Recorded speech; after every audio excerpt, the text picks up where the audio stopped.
Hello friends, welcome to our channel successfully. My name is Harminder Singh. तो guys, आज का जो हमारा लेक्चर है साइंस का, वो बॉटनी के कुछ टॉपिक्स हैं। और जैसे कि आपको पता है कि लास्ट लेक्चर में भी हमने बॉटनी के जो टॉपिक्स थे वो डिस्कस करे थे। आज हम उन्हीं टॉपिक्स को थोड़ा और डिटेल में करेंगे। ओके, तो चलिए देखते हैं कि आज के लेक्चर में क्या है। तो शुरुआत करते हैं सबसे पहले जिम्नोस्पर्म से। तो गाइस, ये जो टर्म्स है ये हमने लास्ट टाइम भी करी थी, जिम्नोस्पर्म और एंजियोस्पर्म, लेकिन आज हम इसको थोड़ा और डिटेल में करेंगे, कुछ समझेंगे। तो जिम्नोस्पर्म हमने लास्ट टाइम भी बात करी थी कि they are seed producing plant that includes conifer cycads. तो ये प्लांट्स की टाइप्स हैं इसमें। और the term gymnosperm literally means naked seeds. तो गाइज, होता क्या है कि जिम्नोस्पर्म में जो सीड्स हैं, अब होंगे तो सीड्स एंजियोस्पर्म में भी जिम्नोस्पर्म में भी, दोनों में, लेकिन यहाँ पर जिम्नोस्पर्म में ये सीड्स जो हैं वो नेकेड होंगे, यानी कि बाहर होंगे। लेकिन एंजियोस्पर्म में वो जो सीड्स होते हैं इनक्लोज होते हैं, यानी कि इनक्लोज का मीनिंग क्या है, वो कवर्ड होते हैं ओवरी के अंदर। तो अब यहाँ पर जो सीड्स हैं वो नेकेड सीड्स हैं, यानी कि वो किसी भी कंडीशन में बाहर हमें दिख जाएंगे बड़े आराम से। तो due to the unenclosed condition of their seeds, तो इसलिए इनको ये नाम दिया गया है। तो सीड्स कहाँ पे डेवलप करते हैं, वो या तो स्केल्स पे डेवलप हो जाएंगे, या वो लीव्स पे डेवलप हो जाएंगे, और in the form of cones. तो कोन्स जो है उसकी भी फॉर्मेशन होती है जिम्नोस्पर्म में।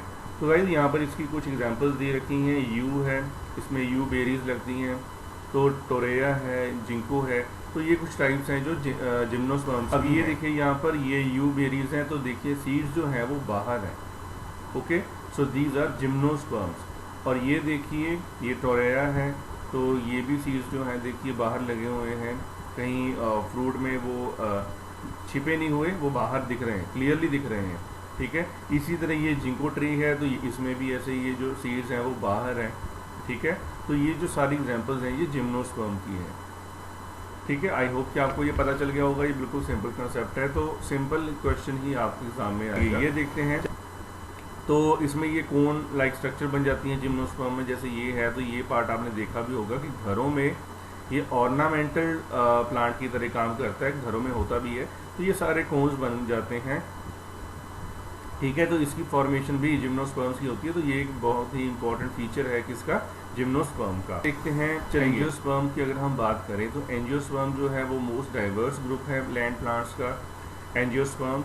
और इसमें भी सीड प्रोड्यूसिंग प्लांट्स होते हैं, यानी कि वो सीड प्रोड्यूस करते हैं। बस फ़र्क सिर्फ इतना है कि वो जो सीड हैं वो इनक्लोज होंगे अब एंजियोस्पर्म में। तो इसका जो मेन फीचर क्या है, इसमें फ्लावर्स होते हैं, endosperm with in the seeds होते हैं, production of fruits that contain the seeds. तो इसमें फ्रूट की फॉर्मेशन भी जरूर होती है। तो अब यहाँ पर इसका मीनिंग क्या है कि जो सीड्स हैं वो विद इन द इनक्लोजर होंगे, यानी कि वो ओवरी के अंदर होंगे फ्रूटिंग प्लांट में। तो ये खासियत है। तो ये देखिए, अब ये एक स्ट्रक्चर है मैच्योर फ्लावर की। तो मैच्योर फ्लावर जो है, अब ये किस में होगा, ये एंजियोस्पर्म में होगा, क्योंकि उसको फ्लावरिंग प्लांट कहते हैं। तो इसमें ये देखिए, फ्लावर में ये दो स्ट्रक्चर होती हैं। तो these are stamens and these are stigma. तो गाइस, ये जो स्टिग्मा एंड स्टाइल है, इसके नीचे ये ओवरी है। तो ये सारे का सारा फीमेल रिप्रोडक्टिव पार्ट है, और ये जो स्टेमन है ये मेल रिप्रोडक्टिव पार्ट है। और ये देखिए, यहाँ पर इसको बड़ा जूम करके दिखाया गया है। तो ये जो टिप है इसको कहते हैं एंथर, और इसमें माइक्रोस्पोरेंजियम जो हैं इसमें होते हैं, जो कि मेल सेक्स सेल का काम करते हैं, और इसके नीचे ये फिलामेंट होती है। और अगर हम इस फीमेल रिप्रोडक्टिव पार्ट की बात करें, तो इसमें होता है स्टिग्मा, और नीचे है स्टाइल, और नीचे ओवरी में ये देखिए, ये जो स्ट्रक्चर है जो मैं आपको दिखा रहा हूँ, ये ओव्यूल्स होते हैं, जिसमें कि फीमेल गैमेटोसाइट होंगे, यानी कि फीमेल सेक्स सेल होंगे। ओके, और ये देखिए, ये फ्लावर के बाहर सपोर्ट के लिए यहाँ पे सेपल होगा, और ये जो है इसको पेटल कहते हैं, और कोलेक्टिवली दोनों को हम कहते हैं पेरियन। ओके, तो ये पेडिकल है जो नीचे सपोर्ट करता है फ्लावर को। तो ये सारे के सारे पार्ट्स हैं। तो एंजियोस्पर्म में, यानी कि जो फ्लावरिंग प्लांट है, उसमें जो मेजर स्ट्रक्चर होगा फ्लावर का, वो ये है। ओके, आई होप कि आपको ये समझ आ गया होगा।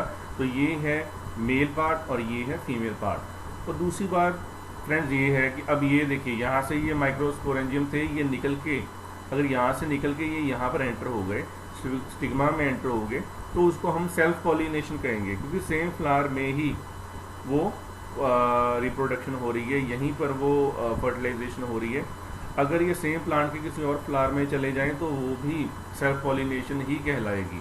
अगर ये यहाँ से जाके किसी और प्लांट में जाके फर्टिलाइजेशन करे, यहाँ से ये माइक्रोस्पोर एंजाइम जाके, उसको फिर हम कहेंगे क्रॉस पॉलिनेशन, तो वो क्रॉस पॉलिनेशन हो जाएगी। ओके गाइस, तो आपको ये समझ आ गया चलिए है। तो ये देखिए सेपल। अब यहाँ पर कुछ पार्ट्स हैं जिसकी हम बात करेंगे कि वो होता क्या है। सबसे पहले हमारे पास है सेपल। तो सेपल क्या है कि कोई भी जो प्लांट फ्लावर है किसी भी प्लांट में, तो उसमें ये जो स्ट्रक्चर होगी ग्रीन कलर की, ये देखिए जो पैटर्न है इसके नीचे जो इसको सपोर्ट प्रोवाइड हो रही है वो सेपल से हो रही है। तो ये क्या करेगा, typically function as protection for the flower in bird and often as support for the petals when in bloom. Okay, तो ये इसमें रहेगा। तो ये हो गया आपका सेपल नीचे ग्रीन कलर का। पास नेक्स्ट ये देखिए पार्ट्स ऑफ प्लांट्स है हमारे पास। तो plants activities like nutrients transport, flowering, pollination, embryogenesis, तो ये सारे जो काम हैं वो किसी प्लांट में होंगे। अब अगर हम बात करें लीफ की, तो लीफ एक पार्ट है प्लांट का। तो इसकी देखिए स्ट्रक्चर यहाँ पर ये बिल्कुल मैग्नीफाइड स्ट्रक्चर है, जूम में देखिए इसको। तो कोई लीफ है, सबसे ऊपर होगा ये क्यूटिकल, इसके नीचे ये स्ट्रक्चर है अपर एपिडर्मिस, नीचे ये पैलिसेड मीजोफिल सेल होते हैं, ये बड़े इंपॉर्टेंट होते हैं। नीचे ये देखिए ये जाइलम फ्लोएम है, इसका भी फंक्शन हम बाद में करेंगे, लोअर एपिडर्मिस। तो ये देखिए कितना वो थिन होता है लीव, और उसके अंदर ये इतना कुछ है, ठीक है। तो इसी तरह कोई प्लांट है, उसके बहुत सारे पार्ट्स होते हैं, बहुत सारे उसके फंक्शन होते हैं। अब जैसे ये है फ्लावर एनाटमी, तो ये जो कैलिक्स एंड कोरोला क्या है, कैलिक्स जो है वो उसका बाहर का स्ट्रक्चर होता है जिसको अभी हमने सेपल कहा है, कोरोला है उसके पेटल्स, ठीक है, जो मेन पार्ट हो गया। एंड्रोशियम जो है वो मेल रिप्रोडक्टिव पार्ट होता है, एंड गाइनोशियम जो है वो फीमेल रिप्रोडक्टिव पार्ट होता है। तो गाइनी से आपको ये याद हो जाएगा, ठीक है। अब चलें आगे। तो लीफ एनाटमी जो है वो क्या कहती है, including study of the epidermis. अब लीफ एनाटमी में ये सारा कुछ आ जाएगा, एपिडर्मिस, स्टोमेटा क्या है, पैलिसेड सेल क्या है, तो ये सारा कुछ आ जाएगा लीफ में, ठीक है। चलिए आगे चलते हैं। देखिए ये स्टेम एनाटमी आ जाएगी, फ्रूट और सीड एनाटमी आ जाएगी, वुड एनाटमी आ जाएगी, रूट एनाटमी आ जाएगी कि रूट की क्या स्ट्रक्चर होती है। तो गाइज ये बिल्कुल कोई सिंपल प्लांट है। तो इसके जो पार्ट्स देखिए, ये है फ्लावर, तो फ्लावर के नीचे ये लीफ है, और लीफ ये है बीच में स्टेम, ठीक है। और स्टेम से ये जो निकला हुआ है ये देखिए इसको लेटरल शूट कहते हैं, और जहाँ से ये स्टार्ट हो रहा है ये देखिए ये स्मॉल बल्ब लाइक स्ट्रक्चर, इसको लेटरल बड कहते हैं, इसको स्टेम, और ये नीचे रूट सिस्टम। तो ये डिफरेंट पार्ट्स होते हैं, और इनमें ये जो स्ट्रक्चर आ रही है जैसे वेस्कुलर टिश्यू क्या है, जाइलम एंड फ्लोएम है, ओव्यूल क्या है, वुड क्या होता है, उसमें ये हार्डवुड्स है, वुड क्या है, तो ये हम बात करेंगे। ओके, चलो क्या है, चले देखते हैं। सबसे पहले आगे हमारे पास पैलिसेड सेल। अब ये पैलिसेड सेल्स क्या है, तो they are located on the leave. सबसे पहले तो आपको ये सिंपल ये पता होना चाहिए कहाँ पे, below the epidermis and cuticle. आपको पता है सबसे ऊपर जो लेयर है वो क्यूटिकल है, उसके नीचे अपर एपिडर्मिस है, उसके नीचे ये पैलिसेड सेल होंगे। ओके गाइज, और पैलिसेड सेल में क्या होता है ये देखिए। तो आपको क्या याद रखना है, इसमें लार्जेस्ट नंबर ऑफ क्लोरोप्लास्ट है, यानी कि इसमें क्लोरोफिल पिगमेंट होती है, और क्लोरोफिल पिगमेंट ही वो जगह है जहाँ पर फोटोसिंथेसिस होगी। इसी की वजह से ये फोटोसिंथेसिस होती है। और आपको याद होगा फोटोसिंथेसिस में क्या होता है कि भाई सनलाइट आई है, और सनलाइट की प्रेजेंस में CO2 और वाटर को यूज़ करके प्लांट क्या बनाते हैं, न्यूट्रिएंट बनाते हैं, कार्बोहाइड्रेट बनाते हैं, और लिबरेट करते हैं, छोड़ते क्या हैं, ऑक्सीजन, ठीक है। तो ये फोटोसिंथेसिस होता है। तो पैलिसेड सेल में लार्जेस्ट नंबर ऑफ क्लोरोप्लास्ट इसमें होते हैं, और यहाँ पर क्या होती है, फोटोसिंथेसिस, ठीक है। और ये देखिए, तो ये इसकी डिटेल में जूम करके डायग्राम है भाई लीफ कैसा होता है। ये देखिए ऊपर है क्यूटिकल, ये है अपर एपिडर्मिस, ये पैलिसेड सेल्स हैं, इसके नीचे ये देखिए ये जो सेल्स हैं, इसके नीचे और आगे मीजोफिल सेल। और ये जो स्ट्रक्चर है गाइज, ये भी आपको पता होनी चाहिए कि ये जो लीफ है, तो इसके नीचे ये देखिए ये गार्ड सेल होते हैं। अब गार्ड सेल जो है इसके बीच में जब ये स्वेल कर जाते हैं तो ये यहाँ पर ओपनिंग बन जाती है जिसको हम स्टोमेटा कहते हैं, जहाँ से गैसियस एक्सचेंज होती है यहाँ से। और जब ये श्रिंक कर जाएंगे तो ये होल जो है, जो छेद है, ये बंद हो जाएगा, ठीक है। तो ये इसका काम होता है। तो ये है पेरिसेड सेल की स्ट्रक्चर, और इसके ये डिटेल में यहाँ पर दिया हुआ है क्लोरोप्लास्ट, वैक्यूल, तो इतना डिटेल में पढ़ने की जरूरत नहीं है, बिकॉज आपको जो क्वेश्चन आएगा वो बिल्कुल सिंपल है। आगे चलते हैं। अब ये देखिए स्टोमेटा क्या है। तो stomata in botany, stomata is a pore found in the epidermis of leave, stems and other organ. करेगा क्या ये फैसिलिटेट करेगा गैस एक्सचेंज, तो यहाँ से गैस जो है वो एक्सचेंज होगी। चलिए अब उसके बाद है हमारे पास गार्ड सेल। तो गार्ड सेल जो है वो स्पेशलाइज्ड प्लांट सेल्स हैं इन the epidermis of leave, stems and other organs. तो ये गार्ड सेल जो है वो क्या करेंगे, गैस एक्सचेंज करेंगे, श्रिंक हो गए तो बंद होल, अगर वो स्वेल कर गए तो वो होल जो है वो ओपनिंग खुल जाएगी। ओके, और इसकी मैं आपको डायग्राम एक बार दिखा देता हूँ। ये देखिए ये डायग्राम है। अब ये जो स्टोमेटा होते हैं, देखिए यहाँ पे स्वोलन है और यहाँ पे क्या है, ओपनिंग जो है वो खुल गई है। यहाँ पर ये श्रंकन है तो यहाँ पर ये ओपनिंग जो है वो क्लोज है। तो बीच की ओपनिंग ये है, इसको क्या कहते हैं, स्टोमेटा, और ये जो सेल्स हैं ये गार्ड सेल्स हैं। तो बीच में ये देखिए H2O है, ठीक है, सेल वॉल है, इन सेल्स की जो वॉल है, ठीक है, तो वाटर है बीच में। तो ये स्ट्रक्चर है किसकी, गार्ड सेल की, ठीक है। नेक्स्ट क्या है, नेक्स्ट हम बात करेंगे वेस्कुलर टिश्यू की। तो गाइज अब आप सोच रहे होंगे कि ये वेस्कुलर टिश्यू क्या है, तो मैं आपको बिल्कुल सिंपल लैंग्वेज में बता दूं कि वेस्कुलर टिश्यू जो है, अब इसमें ज़्यादा समझने वाली बात नहीं है, बस आपने इसमें इतना याद रखना है कि वेस्कुलर टिश्यू जो है वो कंडक्टिंग टिश्यू है। अब कंडक्ट करने का मीनिंग क्या होता है कि किसी चीज़ को हमने ट्रांसफ़र करना है। तो वेस्कुलर टिश्यू जो है वो क्या करेगा, वो करेगा ट्रांसफ़र, किसको, वाटर एंड मिनरल को, ठीक है। तो इसके दो प्राइमरी कंपोनेंट होंगे, एक तो है जाइलम और दूसरा क्या है, फ्लोएम। तो ये दो जो टिश्यूज़ हैं ये ट्रांसफ़र करेंगे फ्लूइड एंड न्यूट्रिएंट्स इंटरनली, ठीक है, प्लांट के अंदर। पहले हम बात करेंगे जाइलम की। तो जाइलम का क्या है कि ये 2 टाइप्स में से एक टाइप है वेस्कुलर टिश्यू की। ये ट्रांसपोर्ट क्या करता है, ये वाटर एंड मिनरल को ट्रांसपोर्ट करेगा प्लांट में। लेकिन जाइलम एंड फ्लोएम की एक मेन खास जो बात है वो ये होती है, मेन डिफरेंसेस में ये है कि जाइलम जो है इसमें यूनिडायरेक्शनल मूवमेंट होती है, जो वाटर है या मिनरल है वो रूट से स्टेम की तरफ जाएगा, स्टेम से लीव्स की तरफ जाएगा। लेकिन जो फ्लोएम है उसमें 2 वे मूवमेंट होती है, क्योंकि ये ट्रांसपोर्ट क्या करेगा, ये ट्रांसपोर्ट करता है सॉल्यूबल ऑर्गेनिक कंपाउंड, यानी कि कार्बोहाइड्रेट या न्यूट्रिएंट्स जो हैं उसको पूरे प्लांट में सर्कुलेट करेगा, उसको ट्रांसफ़र करेगा, जो कि फोटोसिंथेसिस के दौरान बनते हैं, ठीक है। तो इसमें मल्टी या इसको बाई डायरेक्शनल कह सकते हैं हम। इसमें जो मूवमेंट है जाइलम में, वो मूवमेंट जो है वो यूनिडायरेक्शनल है, एक ही डायरेक्शन में, यानी कि रूट से ऊपर की तरफ ही जाएगा, वाटर और न्यूट्रिएंट। फ्लोएम जो है, जो न्यूट्रिएंट फोटोसिंथेसिस में बन रहे हैं उसको लेके पूरे प्लांट में जाएगा। तो इसकी जो डायरेक्शन है वो दोनों तरफ होगी।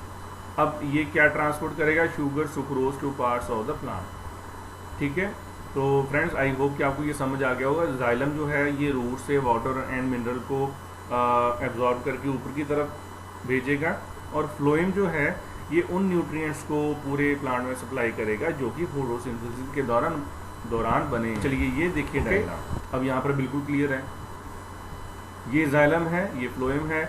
अब ये देखिए, तो जाइलम जो है ये वाटर एंड मिनरल्स, नीचे से ये जो रेड कलर के एरो डिनोट यहाँ पे कर रहे हैं, ये देखिए ये इसकी डायरेक्शन ऊपर की तरफ है बस, ठीक है, ये ऊपर की तरफ ऐसे। तो 1 वे फ्लो है, वाटर एंड मिनरल लेके जा रहा है, तो स्टेफन बाय लिग्निन, बाहर लिग्निन की जो लेयर है। और यहाँ पर देखिए फ्लोएम में क्या है, 2 वे डायरेक्शन फ्लो है यहाँ पर वाटर एंड फूड का। और ये देखिए ये जो ब्लू कलर डिनोट कर रहा है, और ये कहाँ से आ रहा है, ये देखिए यहाँ से लीव से, फोटोसिंथेसिस से यहाँ से जो प्रोडक्ट बनेगा वो नीचे भी आएगा, ऊपर भी जाएगा, इधर को भी जाएगा, तो हर तरफ वो मूव करेगा जो कि फोटोसिंथेसिस के प्रोडक्ट होंगे। तो ये मेन डिफरेंट यहाँ पे हो जाते हैं जाइलम एंड फ्लोएम। ओके, तो आई होप कि आपको ये समझ आ गया होगा, बड़ा कॉमन है ये, बिल्कुल सिंपल पॉइंट है। ओके चलिए नेक्स्ट हम चलते हैं ओव्यूल की तरफ। तो ओव्यूल क्या है, तो गाइस सीड प्लांट में जो हम ओव्यूल की बात करते हैं, जब एंजियोस्पर्म होते हैं, फ्लावरिंग प्लांट होते हैं, तो वहाँ पर जो सीड्स हैं वो ओवरी के अंदर in the form of ovule यहाँ पर स्ट्रक्चर में प्रेजेंट होते हैं, और इसको फीमेल रिप्रोडक्टिव सेल्स भी कहते हैं। ओके, तो इसमें फीमेल रिप्रोडक्टिव सेल्स होते हैं। तो जो स्टेमन होता है जिसको मेल रिप्रोडक्टिव पार्ट कहते हैं, उसमें से माइक्रोस्पोरेंजियम इसमें आ जाते हैं, तो यहाँ पर फर्टिलाइजेशन हो जाती है। ठीक है, तो the female gametophyte specially termed as mega gametophyte is also called the embryo sac in angiosperm. तो इसको एम्ब्रियोसैक भी कहते हैं एंजियोस्पर्म में। हाँ जी, क्लियर। चलिए आगे देखते हैं ये क्या है। तो गाइस ये जो डायग्राम है ये आपको समझ आ गई होगी। ये देखिए बाहर ये ओवरी है, ठीक है। तो ये देखिए इसमें बिल्कुल इनक्लोज है, अंदर हैं, जो इसको ओव्यूल कहते हैं। चलिए ये देखिए, इन फ्लावरिंग प्लांट्स और angiosperm the ovule is located inside the portion of the flower called the gynoecium. तो गाइनोशियम जो है वो फीमेल रिप्रोडक्टिव पार्ट है, तो ये आपको याद रखना है, ठीक है। The ovary of the gynoecium produces one और मोर ओव्यूल्स। ओके, तो ये आपको याद रह जाएगा। ये आपने बस पॉइंट याद रखना है कि ओवरी में इसको गाइनोशियम में जो प्रेजेंट होती है तो वहाँ पर ओव्यूल बन जाएंगे, ठीक है। चलो ये तो बात होगी ओव्यूल की। तो जो डायग्राम है आपने देख ली, पिक्चर कैसे होते हैं ये। उसके बाद हमारे पास जो नेक्स्ट टॉपिक है वो है वुड। अब वुड क्या चीज़ है, हम सभी को पता है कि वुड से कितनी सारी चीज़ें बनती हैं। जो आपके घर में फर्नीचर है, तो डोर है, अलमीरा है, सारा कुछ बनता है वुड से।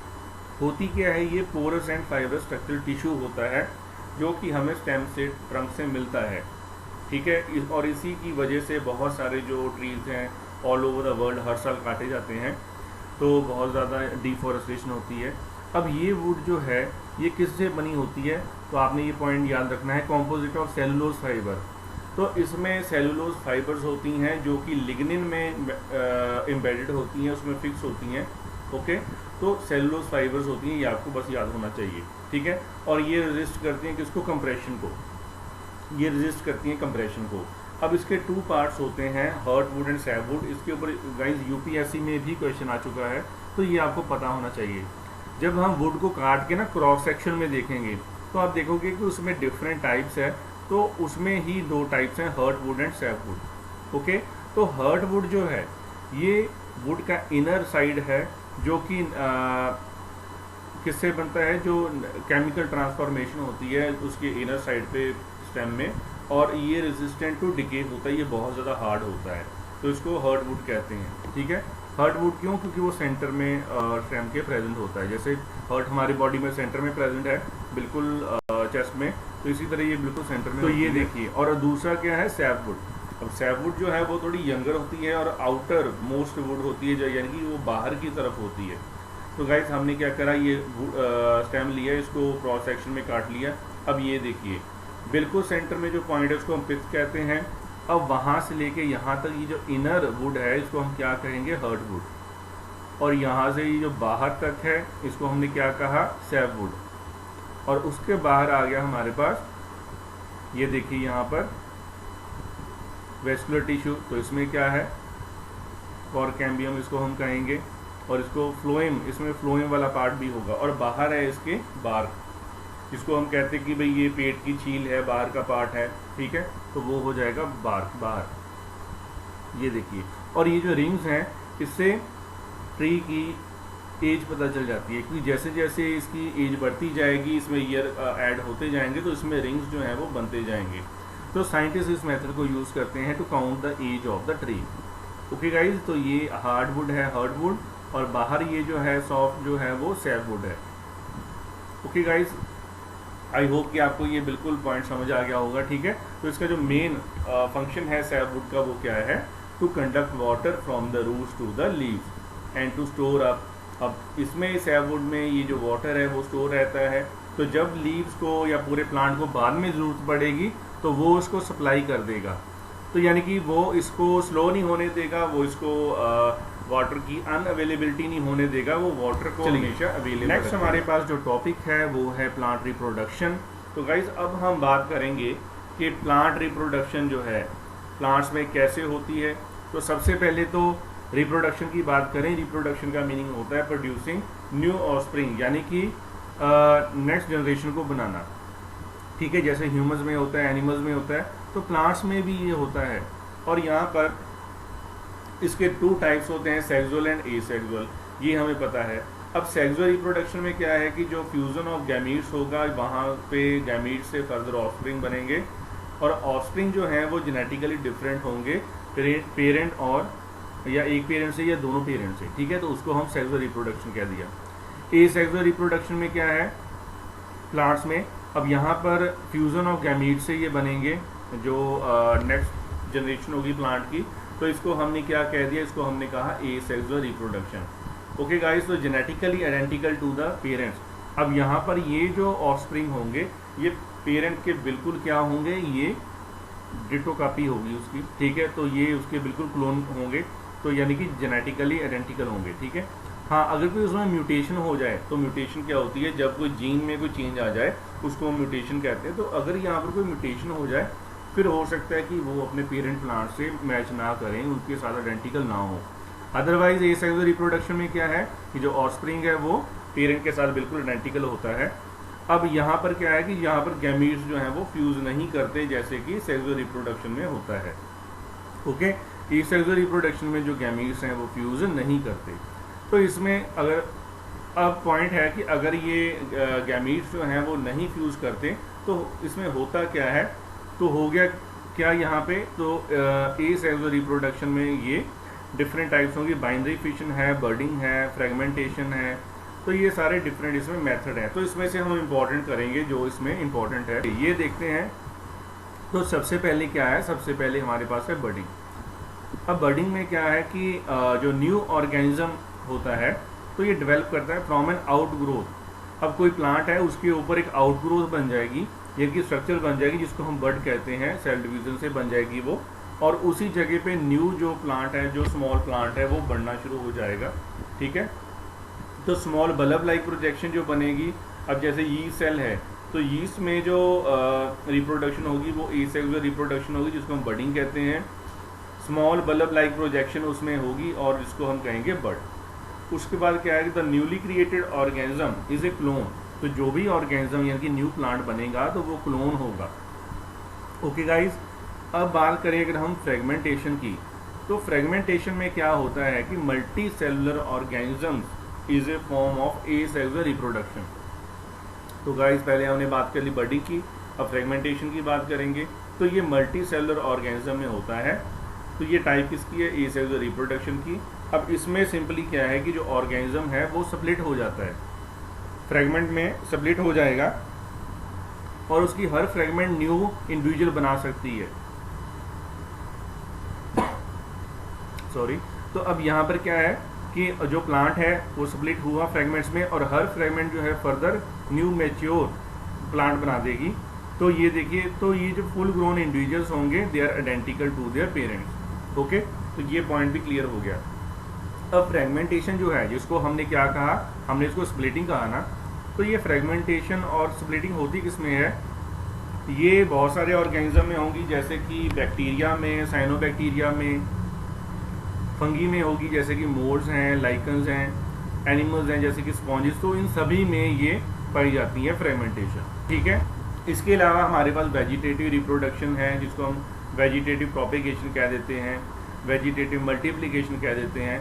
अब यहाँ पर क्या है, कोई प्लांट है उसके किसी फ्रेगमेंट के ऊपर एक नया प्लांट ग्रो कर जाएगा, जैसे आप यहाँ पर डायग्राम में देख रहे हो, ये देखिए ये पिक्चर है, ये प्लांट है, नीचे देखिए ये अपने आप ही ये एक छोटा सा पार्ट जो है वो ग्रो कर गया है, और जैसे ये है और इसके ऊपर ये देखिए ग्रो कर गए हैं, छोटे छोटे बर्ड्स हैं, फॉर्मेशंस हैं, ये नीचे गिरेंगे और सॉइल में गिर के ये खुद वहाँ पे ग्रो करना शुरू कर देंगे और न्यू इंडिविजुअल प्लांट बन जाएंगे, ठीक है। तो इसको हमने क्या कहा, वेजिटेटिव रिप्रोडक्शन।